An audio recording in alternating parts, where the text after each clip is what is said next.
சிதம்பரத்தின் number 1 tuition சென்டரான Kalam tuition centre YouTube சேனலுக்கு உங்களை அன்புடன் வரவேற்கிறேன். மணி மேக் மெனி திங்ஸ் அப்படின்னு ஒரு பிளேலிஸ்ட்டு பார்த்துட்டு இருக்கோம். அந்த வகையில் இப்போ நம்ம பார்க்க போகிறது முக்கியமான ஃபினான்ஷியல் ரூல்ஸ். ஏற்கனவே முக்கியமான ஃபினான்ஷியல் ரூல்ஸ் ஒன்று போட்டிருக்கேன். இது அதோட எக்ஸ்டெண்டட் வெர்ஷன். யாராச்சும் முறையாக நம்ம சேனலில் பார்க்குறீங்கன்னா இது கலாம் டியூஷன் சென்டர். இதுக்கு முன்னாடி நம்ம மணி மேக் மெனி திங்ஸில் புக்ஸ் ரிவ்யூ போட்டிருக்கோம், அப்புறம் ஃபினான்ஷியல் ரூல் பற்றி போட்டிருக்கோம். அந்த வீடியோஸ் எல்லாம் பார்த்துட்டு வந்துடுங்க. இப்போ நம்ம எடுத்துக்கிட்ட டாபிக் பார்க்கலாம். Essential personal financial rule. இது ரொம்ப முக்கியமான ஒரு ரூல். என்ன காரணத்துக்காக அப்படின்னு சொல்லி பார்த்தீங்கன்னா, ஃபினான்ஸ் உங்களுக்கு ஃப்ரீடமாக கொடுக்கும். உங்களுக்கு பிடிச்சதை உங்களுக்கு பிடிச்ச நேரத்தில் பிடிச்ச வரைக்கும் செய்கிறதுக்கான வாய்ப்பு கொடுக்கறது உங்களோட ஃபினான்ஷியல் தான். அந்த ஃபினான்ஷியலை எப்படி ஸ்ட்ராங் ஆக்கிறது, அதுக்கு என்னென்ன ரூல்ஸ் அண்ட் ரெகுலேஷன் இருக்குது அப்படின்றத எங்ககிட்ட படிக்கிற பிள்ளைங்களுக்கும் நாங்கள் சொல்லிக் கொடுக்குறோம். அதனால் அவங்களோட பேரண்ட்ஸ் கொஞ்சம் பேர் இதை வீடியோவாக போடுங்க, மற்றவங்களுக்கு யூஸ் ஆகும் அப்படின்னு சொல்லி சொன்னதுனால மணி மேக் மெனி திங்ஸ் அப்படின்னு ஒரு பிளேலிஸ்ட்டை ஸ்டார்ட் பண்ணியிருக்கோம். அதில் ஏஐ ஜெனரேட்டடு புக் சம்மரியும் போடுறோம். ரூல் நம்பர் 1, உங்களோட வெல்த்தை எப்படி க்ரோ பண்ணணும் அப்படின்னு சொல்லி பார்த்தீங்கன்னா, முதல்ல எப்படி அது ஒர்க் ஆகுது அப்படின்றத தெரிஞ்சுக்கணும். முக்கியமாக காம்பவுண்டிங் அப்படின்றது 8வது அதிசயம் அப்படின்னு சொல்லி சொல்லுவாங்க. உலக அதிசயம் 7னா காம்பவுண்டிங் 8. அந்த காம்பவுண்டிங் எப்படி ஒர்க் ஆகுது அப்படின்றத பற்றி நீங்கள் முதல்ல தெளிவாக கற்றுக்கணும். அடுத்தது rule of 72, rule of 114, rule of 144. இதுவும் ரொம்ப முக்கியமான ஒரு பாயிண்ட் தான். சரி, ரூல் ஆஃப் 72 என்ன, அது எப்படி ஒர்க் ஆகுது அப்படின்றதெல்லாம் நம்ம கிளியராக பார்க்கலாம். முதல்ல ரூல் ஆஃப் 72 டபுள். அதாவது நீங்கள் ஏதாச்சும் ஒரு இன்வெஸ்ட்மெண்ட் பண்ணுறீங்க அப்படின்னா அதோட இன்ட்ரெஸ்ட் எவ்வளோன்னு சொல்லி பாருங்கள். அதை 72ஆல் டிவைட் பண்ணிங்கன்னா உங்களுக்கு என்ன கிடைக்குதோ அதுதான் நீங்கள் அதில் பண்ணியிருக்க இன்வெஸ்ட்மெண்ட் டபுள் ஆகிறதுக்கான டைம். ஃபார் எக்ஸாம்பிள் 8% இன்ட்ரெஸ்ட்டில் நான் ஒரு மியூச்சுவல் ஃபண்டில் போட்டிருக்கேன்னு வச்சுப்போம். சரிங்களா? 72 டிவைடட் பை 8, ஆன்சர் என்ன கிடைக்கிது? 9. அப்போ நம்ம போட்ட அமௌண்ட்டு 9 வருஷத்தில் டபுள் ஆகிடும்.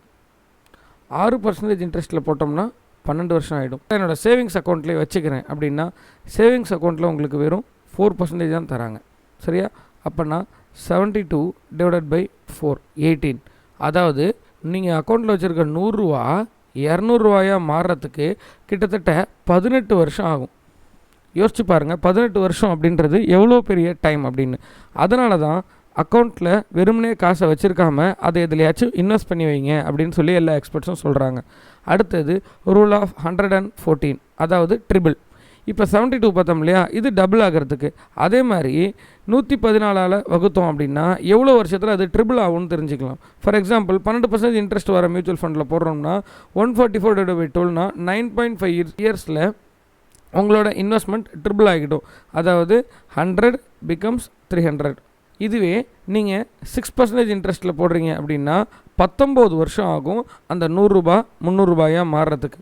நிறைய பேர் எஃப்டியில் ஜாக்கிரதையாக இருக்கும் அப்படின்ட்டு போடுறீங்க இல்லையா, அது எவ்வளோ வருஷத்துக்கு அப்புறம் ட்ரிபிள் ஆகுதுன்னு யோசிச்சு பாருங்கள். 19 வருஷத்தில் இன்ஃப்ளேஷன் எங்கே இருக்கும் அப்படின்னு சொல்லி செக் பண்ணி பாருங்கள்.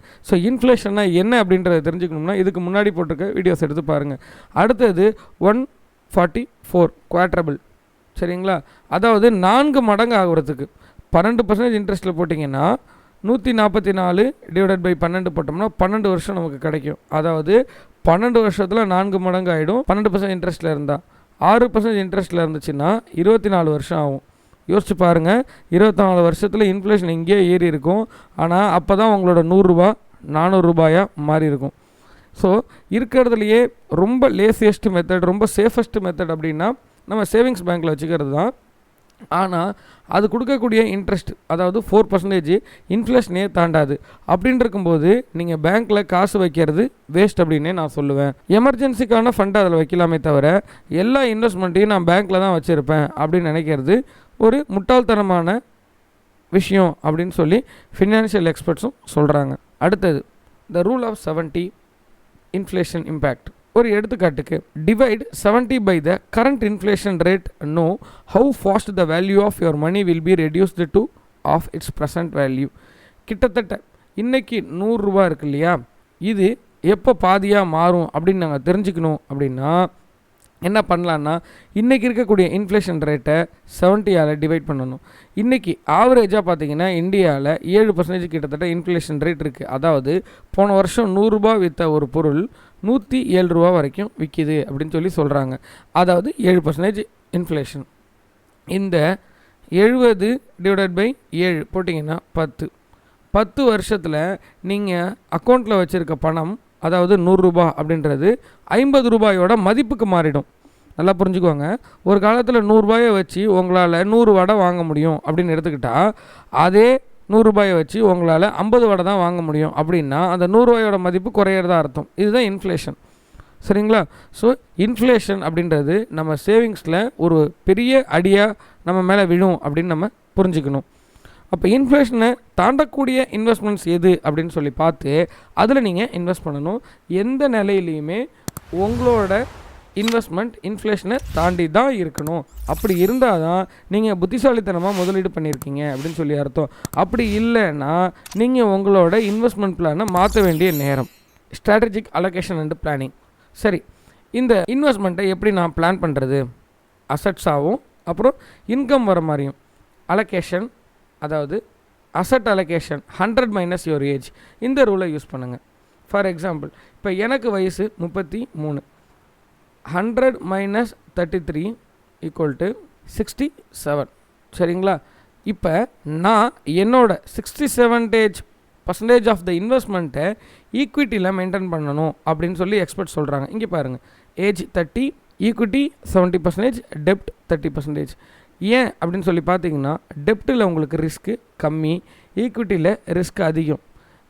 சின்ன வயசாக இருக்கிறதுனால நாம் நிறையா ரிஸ்க் எடுக்கணும். அப்போ தான் நம்மளால் எதிர்காலத்தை தாக்குப்பிடிக்க முடியும். ஃபார் எக்ஸாம்பிள், உங்களோட ஏஜ் வந்து 60 அப்படின்னா நீங்கள் ஈக்விட்டியில் 40%, டெப்ட்டில் 60% வச்சுருந்தா அது ஒரு சேஃபான போர்ட்ஃபோலியோ அலோகேஷன் அப்படின்னு சொல்லி சொல்கிறாங்க. சரிங்களா? இந்த ரூலை மறந்துடாதீங்க. யாராச்சும் காலேஜ் படிக்கிற பிள்ளைங்க பார்த்துட்டு இருந்தீங்கன்னா உங்களோட இன்வெஸ்ட்மெண்ட்டை ரொம்ப ரொம்ப சீக்கிரமாக ஸ்டார்ட் பண்ணிவிடுங்க. இன்றைக்கி உங்களோட இன்வெஸ்ட்மெண்ட்டை கெடுக்கிறதுக்கு நிறைய வாய்ப்புகள் இருக்குது. ஆனால் இந்த கஷ்டமான சூழல்லையும் எதிர்நீச்சல் போட்டு நீங்கள் பணம் சேர்த்து வச்சிங்க அப்படின்னா அது உங்களோட ஃப்யூச்சருக்கும் உங்களோட குழந்தைங்க ஃப்யூச்சருக்கும் மிகப்பெரிய ஹெல்ப்பாக இருக்கும். அடுத்தது 50-30-20 ரூல். இது இன்கம் அலோகேஷன் அப்படின்னு நம்ம சொல்கிறோம். அதாவது நீங்கள் சம்பாதிக்கிற ஒரு 100 ரூபாலையும் 50% நீட், அதாவது தேவைகள் என்னென்னு பார்த்தீங்கன்னா க்ராசரிஸ், ரெண்ட்டு, அப்புறம் பில்ஸு, லோன், இஎம்ஐஸ், இதெல்லாம் இது 50% தாண்டக்கூடாது. அதுக்கு அடுத்தது 30% அது வந்து வான்ஸ். ஒரு என்டர்டெயின்மெண்ட்டாக இருக்கலாம், வெளில போய் சாப்பிட்றதா இருக்கலாம், உங்கள் ஹாபிக்காக செலவு பண்ணுறது, அப்புறம் ஒரு டூர் போயிட்டு வர்றது, இது மாதிரி இதெல்லாம் பார்த்தீங்கன்னா உங்களோட இன்கமில் 30% தான் இருக்கணும் அப்படின்றாங்க. அடுத்தது கண்டிப்பாக 20% உங்கள் இன்கம் சேவ் பண்ணி தான் ஆகணும். நீங்கள் அந்த சேவிங்ஸ் எப்படி வேணால் மெயின்டைன் பண்ணுங்கள், ஆனால் இன்ஃப்ளேஷனையும் அதோட ரிட்டர்னையும் ஞாபகத்தில் வச்சுக்கிட்டு இன்வெஸ்ட் பண்ணுங்கள். மேபி அது கோல்டாக இருக்கலாம், மியூச்சுவல் ஃபண்டாக இருக்கலாம், ஈக்விட்டியில் டேரெக்டாக இன்வெஸ்ட் பண்ணுறதா இருக்கலாம், எதில் வேணா இருக்கலாம், இல்லை ஒரு எமர்ஜென்சி ஃபண்டை மெயின்டைன் பண்ணுறதா இருக்கலாம். ஆனால் கண்டிப்பாக 20 ரூபா நீங்கள் என்ன பண்ணணும், சேர்த்து வச்சே ஆகணும். இது இன்றைக்கி இல்லைனாலும் எதிர்காலத்தில் உங்களுக்கு மிகப்பெரிய யூஸாக இருக்கும். இன்றைக்கி நீங்கள் ஏழையாக இருக்கீங்கன்னா உங்கள் அப்பாவுக்கு இந்த ரூல்ஸ்லாம் தெரியல அப்படின்னு சொல்லி அர்த்தம். சரி, உங்கள் அப்பாவுக்கு அந்த ரூல்ஸ்லாம் தெரியலன்றனால அவங்க உங்களுக்கு சொல்லிக் கொடுக்கறது வாய்ப்பு இல்லை இல்லையா? இதை தான் ரிச் டேட் புவர் டேட் அப்படின்ற புக்கு ரொம்ப தெளிவாக சொல்லுது. அதோட லிங்க்கு மேலே ஐ பட்டனில் கொடுக்குறேன். அந்த புக்கை படிச்சிங்கன்னா உங்களுக்கு இன்னும் கிளாரிட்டியான விஷயங்கள் புரியும். உங்களோட ஃப்யூச்சரை எப்படி பாதுகாத்துக்கிறது, ஃபினான்ஷியலாக நீங்கள் எப்படி சேஃபாக இருக்கிறது அப்படின்றதுக்கான points. Emergency fund and EMI management. நம்ம எல்லாருக்கும் இருக்கக்கூடிய ஒரு மிகப்பெரிய தலைவலி என்னென்னா, இஎம்ஐயை எப்படி மேனேஜ் பண்ணுறது, எப்படி ஃபினான்ஷியலாக நான் ஸ்டேபிள் ஆகுறது. முதல்ல எமர்ஜென்சி ஃபண்ட் அப்படின்னு ஒன்று க்ரியேட் பண்ணணும். எமர்ஜென்சி ஃபண்ட் அப்படின்றது என்னென்னா, ஒரு அன்எக்ஸ்பெக்டட் டைமில் நமக்கு வேலை போனாலோ இல்லை நம்மளோட உறவினர்கள்லையோ இல்லை நமக்கே ஏதாவது ஆகிட்டாலோ பணம் இல்லாமல் நம்மளோட உறவினர்களோ நாமளோ தவிக்கக்கூடாது. அதுக்காக க்ரியேட் பண்ணக்கூடியது தான் எமர்ஜென்சி ஃபண்டு. இது 3x எமர்ஜென்சி ரூல் அப்படின்றத பொறுத்து இருக்குது. சரி, 3x எமர்ஜென்சி ரூல் அப்படின்னா என்னென்னா, நீங்கள் என்ன மந்த்லி இன்கமாக ஏர்ன் பண்ணுறீங்களோ அதை 3ஆல் மல்டிப்ளை பண்ணி உங்கள் எமர்ஜென்சி ஃபண்டாக அதை நீங்கள் அலோகேட் பண்ணிக்கணும். எமர்ஜென்சி ஃபண்ட் அப்படின்றது ஈஸிலி அக்சசபிளாக இருக்கணும். நான் முன்னாடி சொன்ன மாதிரி நீங்கள் டைரெக்டாக பேங்க்கில் வச்சுக்கலாம். ஃபார் எக்ஸாம்பிள், இப்போ நான் ஒரு 50,000 சம்பாதிக்கிறேன் மாதம். எனக்கு 3 மாத வருமானம் பார்த்தீங்கன்னா 1,50,000. இந்த 1,50,000 என்னோட பேங்க்கில் டைரெக்டாக இருக்கணும் கேஷாக. அப்படி இருந்துச்சு அப்படின்னா எமர்ஜென்சி சுச்சுவேஷனில் நாமளோ இல்லை நம்மளை சார்ந்தவங்களோ டைரெக்டாக இதை அக்சஸ் பண்ண முடியும். சரிங்களா? அந்த மாதிரி தான் இருக்கணும். இது எதுக்காக யூஸ் ஆகும் அப்படின்னு பார்த்தீங்கன்னா, ஒருவேளை நம்மளோட ஜாபு போயிட்டாலோ ஒரு மெடிக்கல் எமர்ஜென்சி அப்படின்னாலும் சரி, நமக்கு கண்ணுக்கு தெரியாத ஏதாச்சும் ஒரு செலவு திடீர்னு வருது அப்படின்னா அதை சமாளிக்கிறதுக்கு இது யூஸ் ஆகும். ரொம்ப சேஃபானது 6x மந்த்லி இன்கம் அப்படின்னு சொல்லி சொல்கிறாங்க.